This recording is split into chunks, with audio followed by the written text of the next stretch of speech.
বিশ্ব নবী যখন মক্কার জমিনে কাফেরদেরকে বলল, তোমরা রহমানের পায়ে সেজদায় লুটিয়ে পড়ো, কাফের মুশরিকরা বলতে আরম্ভ করলো, রহমানকে?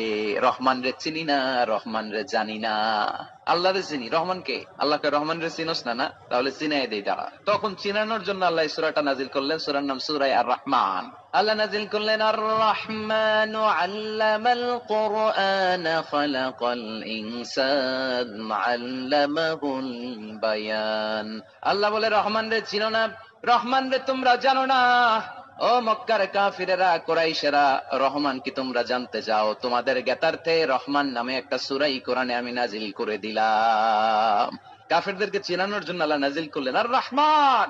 আমার পরিচয় শোনো, পুরো সূরাটা আল্লাহর পরিচয়, কি করেছেন তিনি, কি নিয়ামত দিয়েছেন। আমার নাম আর রহমান, আল্লামাল কোরআন। শুধু আমি রহমান নই, আমি কোরআন শিখিয়েছি। কোরআন শিখায় কে?